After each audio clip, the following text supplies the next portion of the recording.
All right, welcome, welcome. Give me just one quick second to turn off the background music. You guys can't hear it, but now I can't find it. This happens every week. How's everyone doing? There we go. Okay. Well, welcome to the Middle School Youth and Government office hours. The goal for today is just to have the meeting open and take any questions or cover anything that folks logged in to want to ask us about. So we wanted to make sure that we were available, but we don't have any specific pieces for you except to kind of check in and get an update. So let's just real quick just go. We only have a couple people, so just let me know you can hear me. Unmute, tell me your name and where you're from.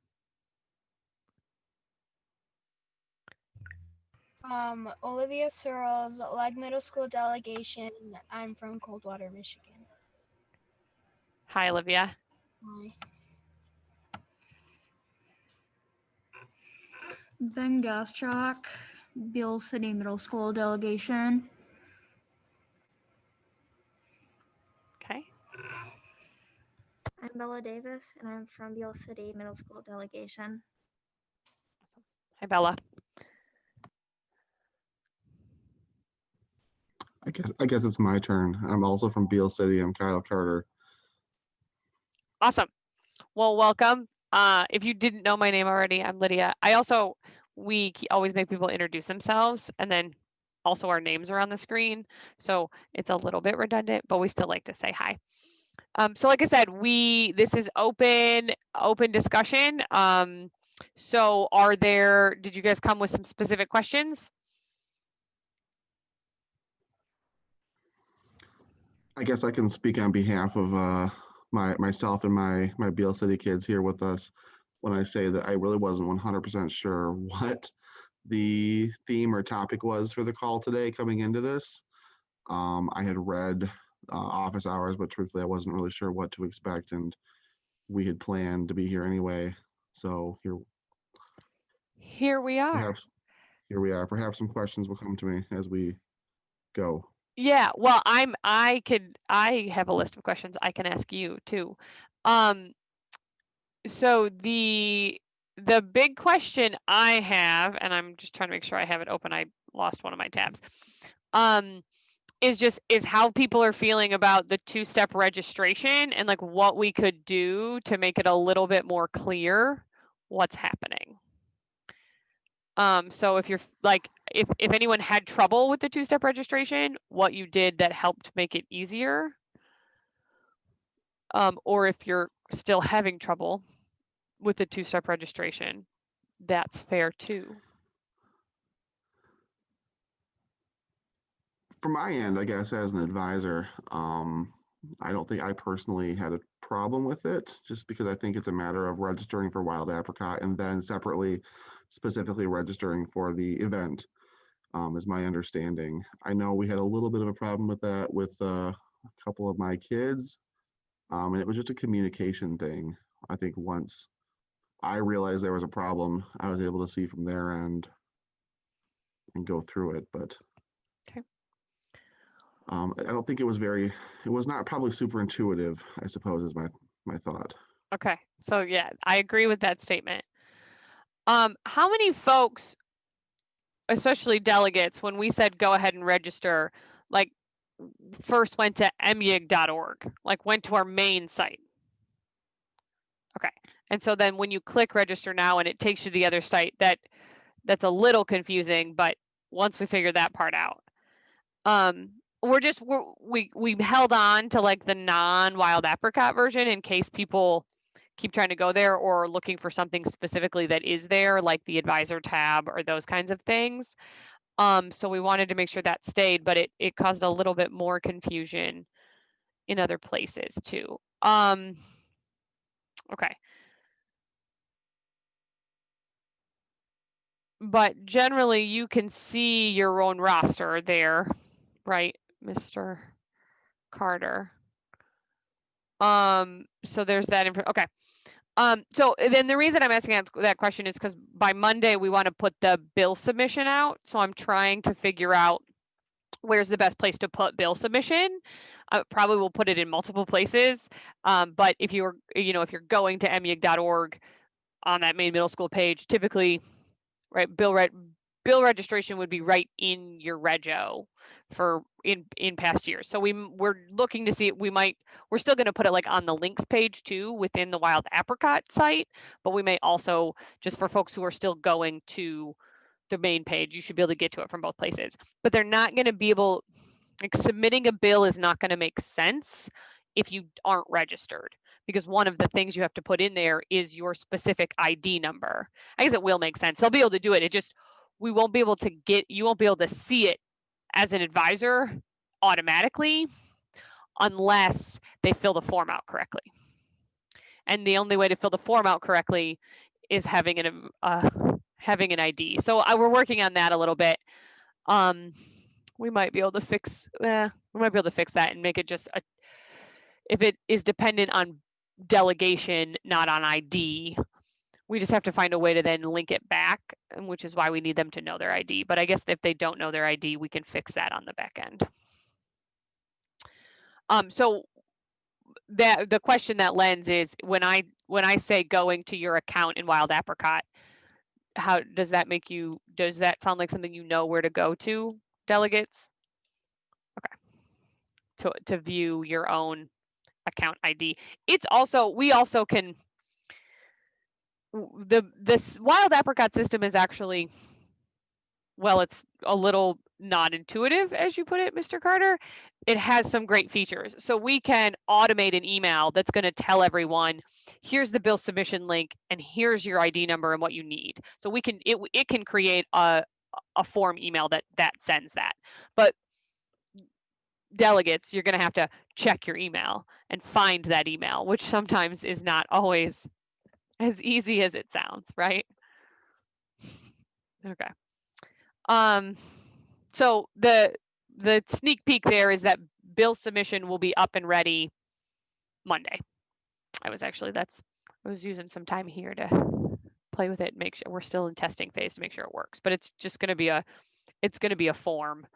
And then advisors, you will get a spreadsheet version of it. I'm working on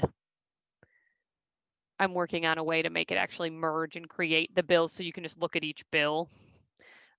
So it's less clicking than it ever was in Rego, but it might be less clean too. But we will create some. Regarding bill submission, when it comes time, is it going to be visually set up like it was in Rego, where they kind of like copy and paste from possibly another source into different sections and then the main body of the bill separately? Or does it merge with like Google Docs or something? So the question I would ask is this. I was literally just setting it up. And so it would be easier for me if I could have each section be somewhere where they're dropping text.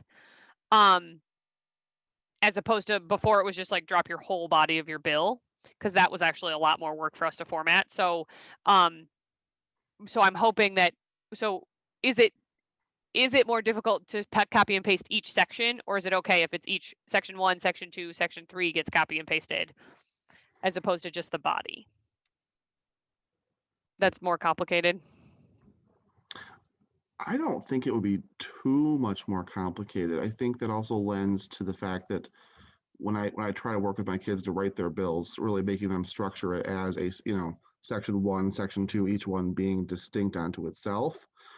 I think that will help kind of like, them visualize that, especially when they have to stop and make sure that, okay, this is just section 1, this is just section 2 into each section. I know over the years, I've also seen bills get into the bill book that aren't properly put into the section format, which there's lots of reasons why that happens, but this would probably also help prevent that. Right. This would help solve part of that problem, because we were relying on the delegates to type in each section number, and now I'm not. Now they only will have to put in their words. I mean, some will still put section 1, and that's okay. I can clean up. And you'll get kids also that probably will put their entire bill in section 1 and hit submit. That That'll- just will happen. Perfect. As long as I'm mentally prepared for that, we'll be all set. But otherwise, yeah, we're just copying the form. It's just, we just got to move that same form into it's actually going to be, it's an Airtable form, because that's where your rosters are too. They're an Airtable. And then we can control who can view what. Good questions. But we are trying to make that not be much different than it has before. The only, I just said that, and then so the one piece that we discussed it, but maybe we haven't discussed how it's going to work in practice, is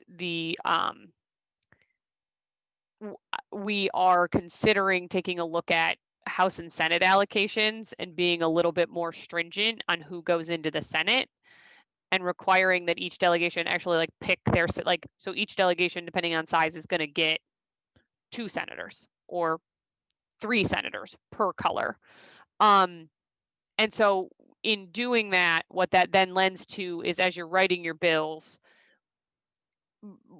basically representatives write bills and senators co-sponsor. And so you want your secondary sponsor to be a senator, so that, because what we've done in the last couple of years is wherever you're assigned is where your bill is assigned. So it's a House bill, you're a rep, and it goes the other way. You're a rep, you get a House bill, right? And so your House bill goes from your committee into your House, and then when it's done there, it goes to the Senate. And so the idea would be that you have your co-sponsor be a senator in the same color. So that's one of the things. I think that just based on numbers in virtual conference, we're not necessarily going to we're not going to limit who can go in the House and in the Senate this year, but we want to start talking about it this year as a plan for next year, when thinking about how we're writing our bills, to have you write them as basically your people who are sponsoring your bills, and then your co-sponsor being an opposite chamber person. We've tried to do it where possible, right? It's been kind of, if you pick House and the other person picks Senate, we try to put you in the same color. I guess my first thought on that is, when, how early would we know whether for sure students are going to be in House or Senate? I know when they sign up, they're going to pick one or the other, but I feel like getting that, and then getting, I guess, the colors, if you know what you're looking for, can be assumed as well, but I feel like we never get really confirmation until after bills are submitted. And so that's why it would be an allocation. So you tell us who your senators are. We tell you at the beginning of the year how many senators you get. And then, so kids just sign up for, if you look right now, the way it's currently laid out, your kids are picking legislature, political compromise, or contemporary issues. And then we're going to ask you to tell us who your senators are. So Okay. you're actually in control of it from the beginning. Okay. That's the idea. I know one thing I've always encouraged is that, my students who are kind of the first year, I usually encourage them to do House anyway, because it's a larger body of students. And then my more experienced kids, or maybe the first years who really want to put themselves out there, that's fine too. Usually I have them be my senator. So I guess from an advisor standpoint, there is a little bit of sorting in that regard. Yeah. Well, and really the way we've been doing it before is we just trust what the kids wrote, right? No offense, kids, but you guys just you didn't necessarily pick what your advisor told you to pick. Now, some advisors are spending a little more time clicking on each registration, looking at what you selected, correcting it, that kind of thing. But in Regio, that was not easy to do, right? In Regio, you had to click on each individual registration to look at every little piece of it. Whereas right now in Wild Apricot, because we're giving you the Airtable, you can just scroll across and look and see what they've said. And so we're playing a little bit with how we can use that system to allow you to in real time see who's assigned where. So that's the beauty of Wild Apricot, is that we have a almost, it's not instantaneous because getting it from Wild Apricot into Airtable takes a minute, but what you'll start to see, as right now we've got, you'll start to see in Wild Apricot how it works. We've got groups, and they're the House and the Senate, and then we will give you the ability to view those group memberships of your kids. So eventually where they're assigned will be in real time in Wild Apricot. I mean, it already could be, but they're just not assigned anything yet. Ben, did you have a question? No. You're just waving at us. No, I was just putting my hand up because I was on the Senate last year. Okay. So you want Mr. Carter to know you want to do it again? Yeah. Cool. I'll think about it. All right, all really good questions. Other questions?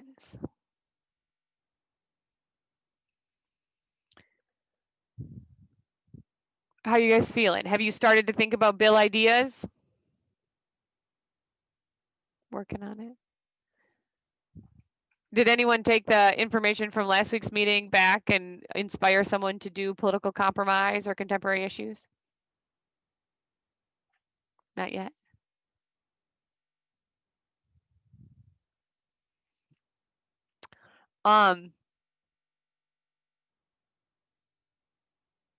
So Olivia, you guys are at Legg Middle School. You guys are hybrid, or you're in person? But you're so you get to choose whether you go back in person or not? Is that how it works? Got it. What about Beale City? You guys appear to be in a classroom. Yeah. Yes, we are all in the same classroom, except for Elena, but Ben and Bella and I are in the same room. Got it. Just trying to understand, we've been trying to figure out how to best meet the needs of, right, like some schools that are in person and some that are virtual, and just trying to figure out how to connect people together. All right. Are there other questions? Let me go back to my list of questions. Go ahead. Right now, Lydia, should I be able to see something on my delegation roster page? Yes, you should. When you go to it, what do you see? Nothing? I go from the middle school drop down delegation roster, and I literally have nothing. Okay, hold on. Let me look. I'm literally trying to. So one of two things is happening. Our permissions are wrong, or because I checked your group assignment earlier. So let me hit edit and make sure that you've got the right access. Beale City Middle School should be able to see that list. Before I was able to see just Ben, and I think you guys updated something. I haven't truthfully checked since you updated last before today. So now I have nothing at all. When you hover over middle school, you see delegation rosters, but then it doesn't pop up, is what you're saying. Beale City doesn't pop up. Before there was actually I would mouse over delegation roster and it would actually give me a list of probably all the schools, and then I could click on Beale City specifically. Now I don't even have the ability to see all the schools listed. I just see the words delegation roster. I broke it. I was trying to fix it, but then I broke it. All right, so I need to, it looked like it should have been in there, but I think maybe I hid the tab or something. All right, so yes, we have broken it. That is where you should be able to view. So let me look at the permissions on, because you can see, you're saying you can see this one. That is available to all advisors to see. And then if delegation roster should then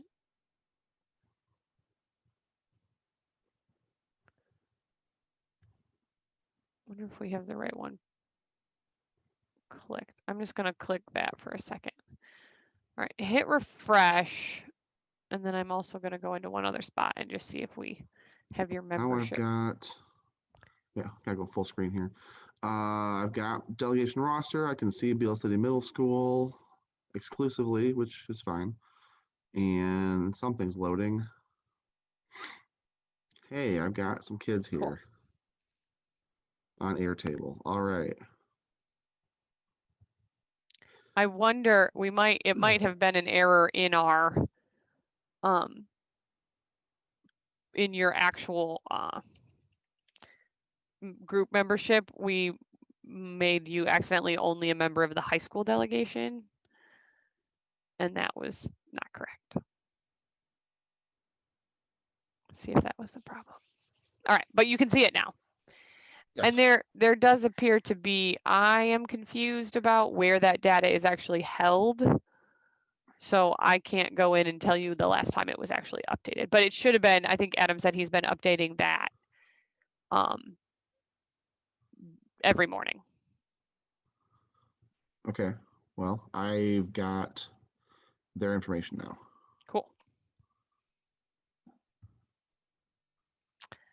So yeah, that's everyone who's, so if someone has said, but I went into Wild Apricot and I registered, but you don't see them, either we just haven't updated since they did that, or they have a membership, but not an event registration.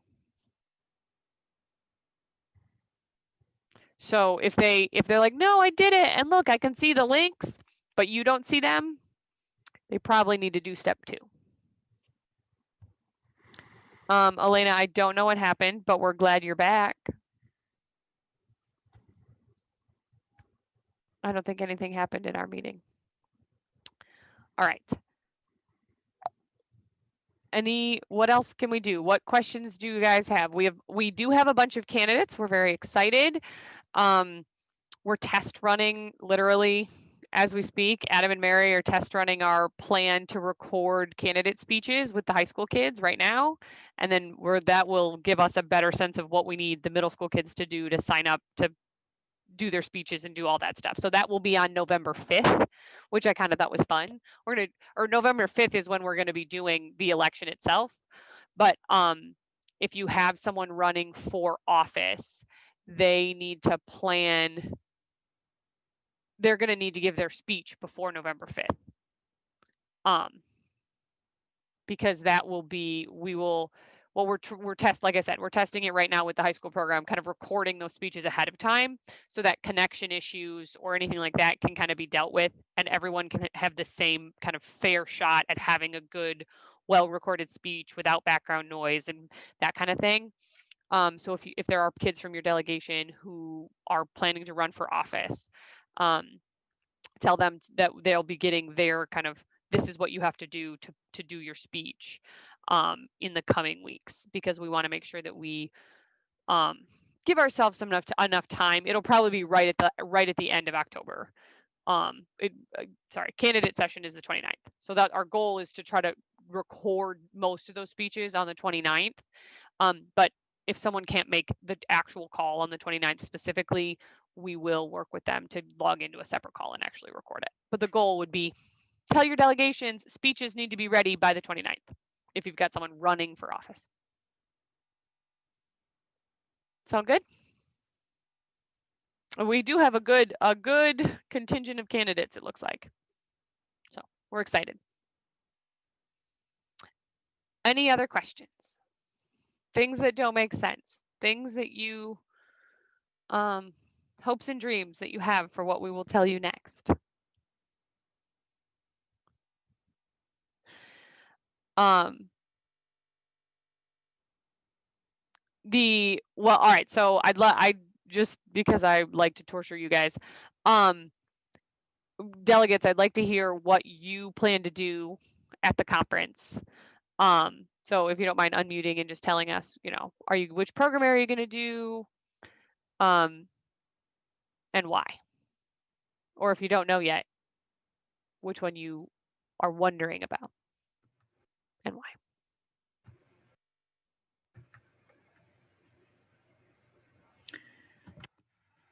I'm thinking of just doing normal legislature.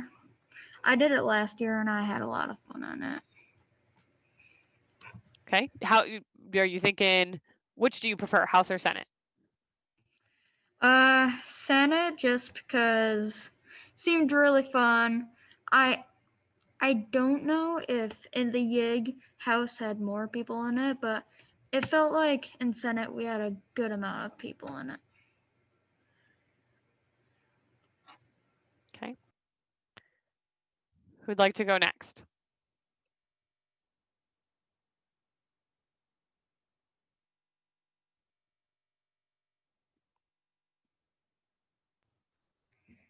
I'm doing legislature, and I think I'm gonna, and I think houses. Wait, no. Like I'm same as Ben.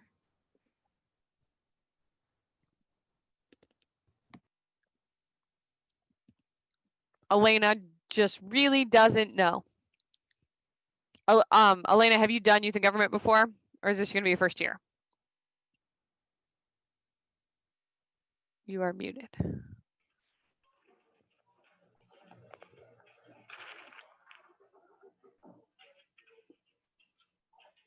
Can you hear us? First year, I see it. Okay. Well, it is hard to decide in your first year, but usually first years, I don't know, sometimes delegations have requirements that first years do legislature, because it is the kind of heart of our program. It's the main contingent, and then the other two programs are kind of, once you've done legislature, a chance to try something new. How about you, Olivia? Got it. But you were thinking legislature, right? Okay, cool.